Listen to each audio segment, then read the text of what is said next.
Le Seigneur soit avec vous. Et avec votre esprit. Évangile de Jésus-Christ selon saint Luc. Gloire à toi, Seigneur. En ce temps-là, quand il commença, Jésus avait environ 30 ans. Il était, à ce que l'on pensait, fils de Joseph, fils d'Élie, fils de Méléa, fils de Ména, fils de Matata, fils de Natam, fils de David, fils de Jessé, fils de Jobed, fils de Boz, fils de Salah, fils de Naasson, fils d'Abinadab, fils d'Abnin, fils d'Arni, fils d'Ezrom, fils de Phares, fils de Juda, fils de Jacob, fils d'Isaac, fils d'Abraham, fils de Tara, fils de Nacor, fils de Caïnam, fils d'Arphaxad, fils de Sem, fils de Noé, fils de Lamech, fils d'Énos, fils de Seth, fils d'Adam, fils de Dieu. Acclamons la parole de Dieu. Louange à toi, Seigneur Jésus. Parler de la généalogie de notre Seigneur, c'est montrer par des arguments que le Christ est celui-là que le peuple attendait, le Messie, que le peuple attendait devait naître d'une lignée, la lignée de David. Et saint Luc, aussi saint Marc, saint Matthieu, qui nous parle de la généalogie du Seigneur, veulent transmettre au peuple d'Israël que c'est vraiment en Jésus que s'accomplissaient les paroles, les prophètes de Dieu à travers les prophètes, les promesses de Dieu à travers les prophètes.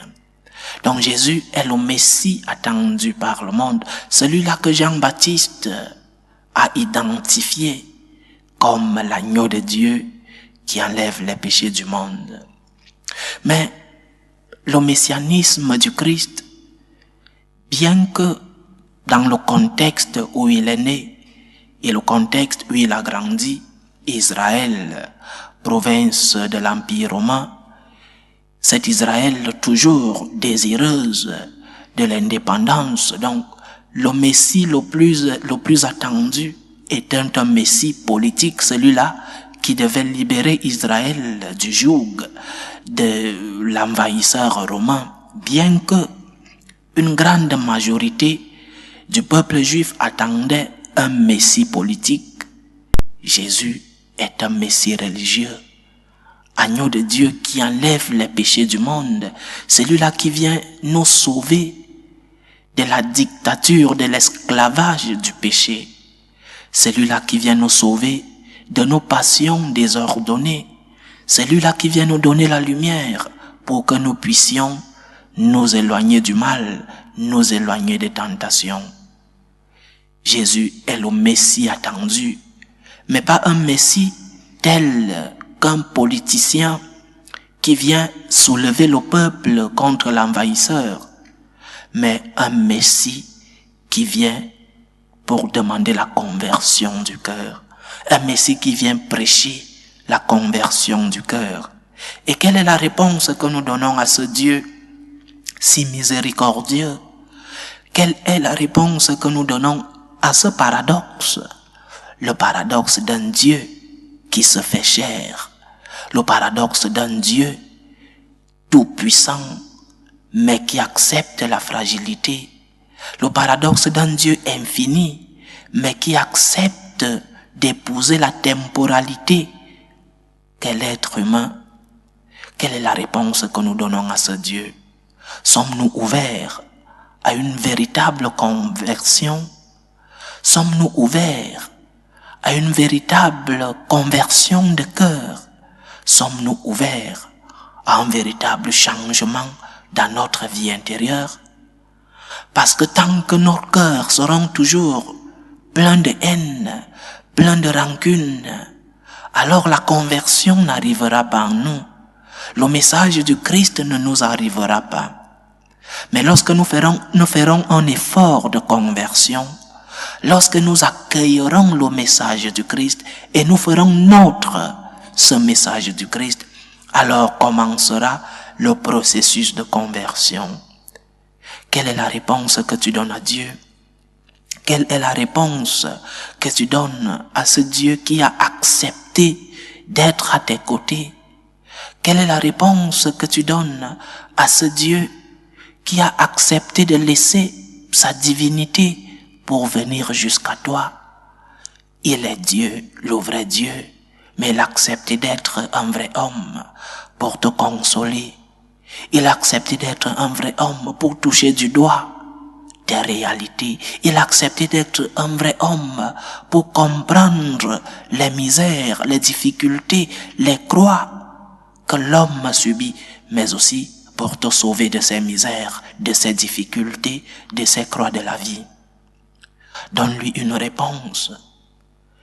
Donne-lui la réponse dont il mérite. Il mérite une réponse d'amour.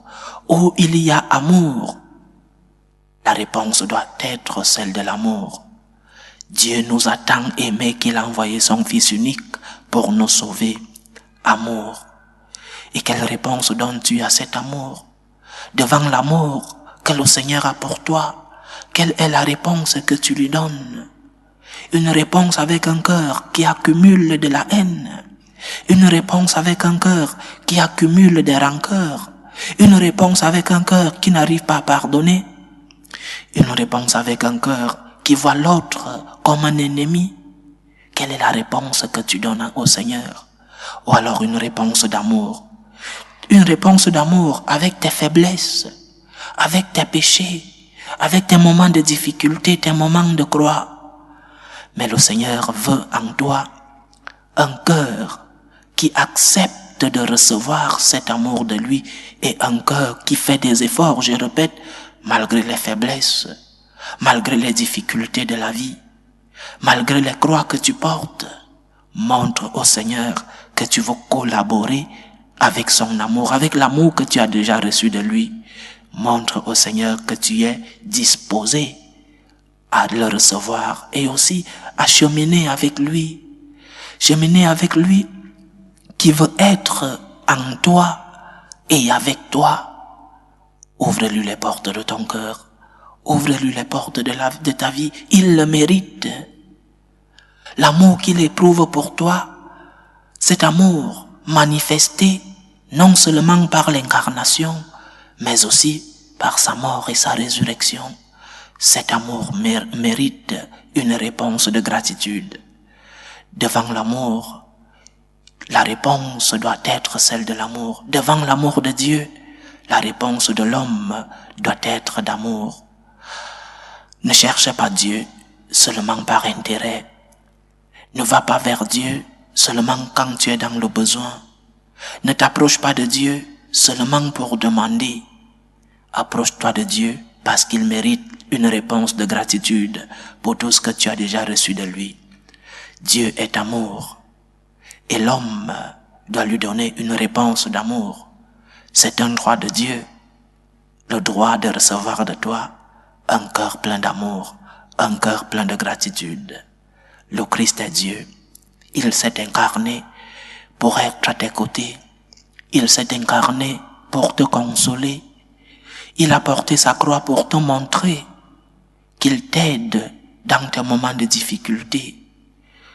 Il ne te demande qu'une chose, un cœur ouvert, un cœur disposé à le recevoir, un cœur qui porte sa croix, un cœur qui accepte ses faiblesses, un cœur qui humblement demande pardon et qui demande de l'aide au Seigneur. Donne ton cœur au Christ amour. Réponds par l'amour, pour l'amour que tu as déjà reçu du Seigneur. Le Seigneur est amour. Dieu est amour, nous dit Saint Jean. Et cet amour mérite une réponse d'amour. Que le Seigneur nous aide à lui ouvrir les portes de nos cœurs. Qu'il nous aide à avoir des cœurs pleins de gratitude, des cœurs qui reconnaissent l'amour qu'ils ont déjà reçu, mais aussi des cœurs qui mettent en œuvre cet amour reçu de Dieu. Loué soit Jésus-Christ. À jamais.